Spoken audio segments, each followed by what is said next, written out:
Thanks for stopping by. Before we get swept up in my superb video editing, I would like to answer some of your questions that you might be asking right now. 1. Why bother comparing these two things at all? Isn't all media subjective? Yes, art is subjective, and it's pretty silly to act like media has to compete with other pieces of media.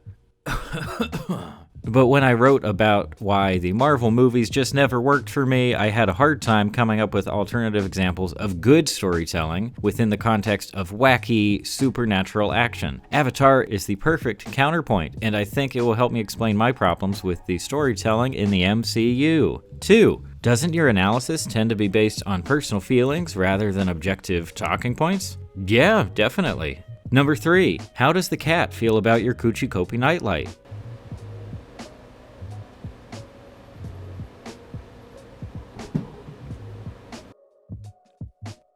Here's the simplest way I can put this. I don't care about any of the Marvel characters, except maybe Korg, and I absolutely love all of the characters in Avatar: The Last Airbender, except maybe Hama.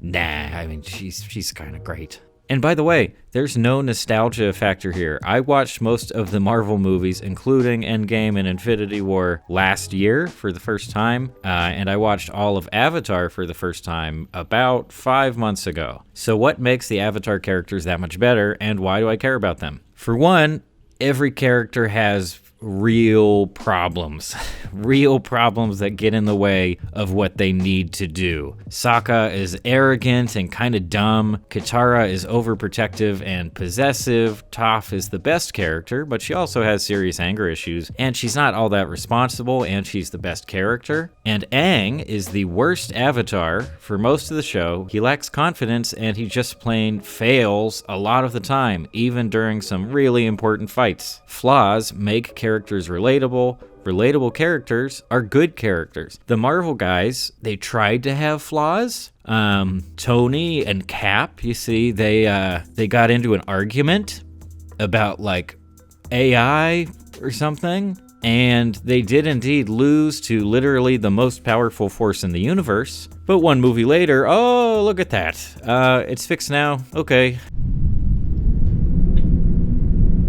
But don't worry, because they still make quippy jokes, so now they all just feel like Joss Whedon talking to himself. Plus, the characters in Avatar have arcs. Over 4 seasons, we get to see our characters change pretty dramatically. Their failures, and even their successes, have permanent effects on who they are, so even though just about all of the Avengers got their own standalone movies, when they had plenty of time to change, the only change to speak of is Tony was just like a rich, famous guy, but then he got a suit, and he fights bad guys now. And Cap, he was just a guy, but then later, you see, he got a suit from the government, and he fights bad guys now. And well, he didn't have his own one, but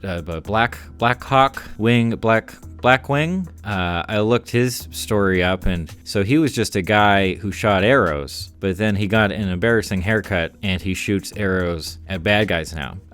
Thor, he was just a literal god, and he wore god armor, but then later he lost an eye, but it doesn't seem like his depth perception was affected at all. And then he got fat. That's dramatic, right? I mean, or funny, I think. Isn't it funny that he got fat? I believe that the Avatar characters are doing their best in difficult situations, like people who are currently alive. And when they're in danger, it's actually tense because I don't know if they're gonna pull through. I guess some people can enjoy watching perfect characters who are always going to do the right thing, no matter what. But for me, that's not a story. That's not what stories are. So it's going to be tough to compare pacing between a TV show and a cinematic universe, right? You might be saying, it's not fair to say that Avatar has better pacing because it represents so much more screen time than superhero movies. It was like 4 whole seasons, right? And yeah, I get that.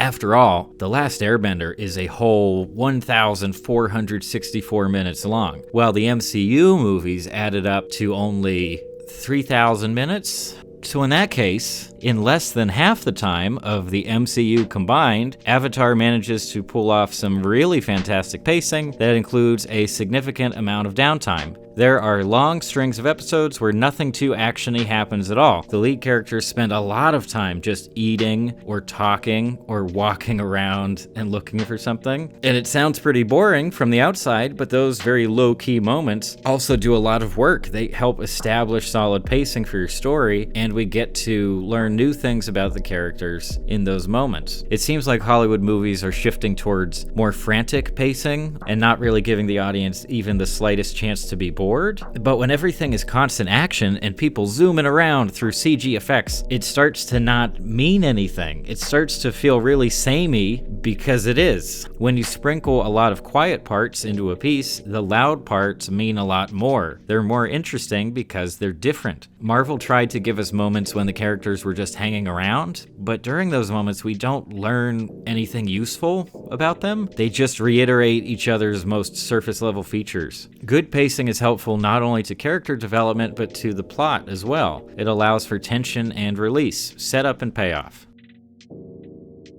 Avatar as a whole is more original than the MCU, and that one is just objective because the Marvel characters have been around for decades, and the Avatar characters and their world and the politics and conditions of that world are new. They definitely take a lot of inspiration from different sources, but it was a new IP that stood on its own merits. We get that so rarely now, and I think it's worth taking a moment to appreciate that within the last 20 years, we got a brand new media property that still holds up really well and is still incredibly popular. The MCU still could have won some points in this category if, at any point, it had tried to do something new with these characters and this cinematic universe. But it didn't. Not in the storytelling, for sure. It made a lot of money, I guess.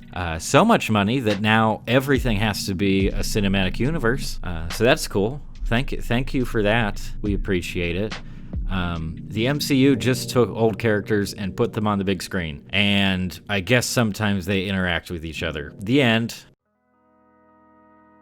If you love the MCU, I'm really happy for you because you are gonna keep getting it. You're gonna get so many movies and you're just set for life. So don't even worry about the stuff I'm saying. It's gonna be fine. And if you really like Avatar, thanks for keeping the wikis nice and beefy long enough for me to be converted. I completely understand now why your love for these characters and this universe has endured, mostly because it's actually good. It's classic storytelling that makes me feel emotions. And if any of you get into media creation in the future, please take the lessons of Avatar with you. Make something original with solid characters and careful pacing. That's it. That's all we want. I think that's enough. And I hope no one's too mad at me because, in the end, it's entertainment. It's really not that big a deal, is it? Nah, not really. It's fine, I guess. It's okay.